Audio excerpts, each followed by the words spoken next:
Hello guys, তো চলে এসে নতুন একটা রিজনিং নিয়ে তোমাদের নাম্বার সিরিজ তোমরা আগেও শিখেছি। এটা থেকে আরও ভালো করে শিখে নেবে।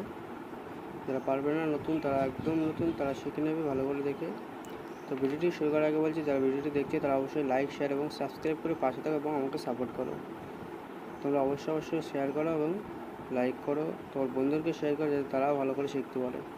তো অবশ্যই তোমরা লাইক, শেয়ার এবং সাবস্ক্রাইব করবে এবং আমাকে সাপোর্ট করো, যাতে তোমাদের নতুন নতুন আরও মজার রিজনিং শেখাতে পারি।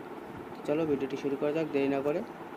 তো দেখো, 49, 81, 100, তাই তো। তো সবার আগে দেখবো এরা কী করে আসলো, তারপরে আমার অ্যান্সারটা এই অপশান দিয়ে 4টে 49। দেখো, সাতের স্কোয়ার করলে কিন্তু হয় 49, ঠিক তেমনভাবে 2 ঘর পরে যাব। 9-এর স্কোয়ার করলে 81।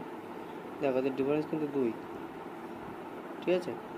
ঠিক আমার 100 হচ্ছে 10-এর স্কোয়ার 100, ঠিক এদের ডিফারেন্স 2 করবো, তাহলে ডিফারেন্স 2 করলে হবে 12, তাই তো। 12-এর স্কোয়ার করলে কত আসবে? 144। 12-এর স্কোয়ার অপশানটি আমাদের কারেক্ট অ্যান্সার হয়ে যাবে। তো এই রিজনিংগুলো খুবই সোজা, স্কোয়ার সংখ্যা জানতে হবে বাস। যারা স্কোয়ার সংখ্যা পারো তাদের খুব ইজি, যারা স্কোয়ার সংখ্যা জানো তারা স্কোয়ার সংখ্যা অবশ্যই মুখস্থ করবে এবং মনে রাখার চেষ্টা করবে। তো সবাই অবশ্যই ভিডিওটি লাইক, শেয়ার এবং সাবস্ক্রাইব করো এবং আমাকে সাপোর্ট করো। Bye guys.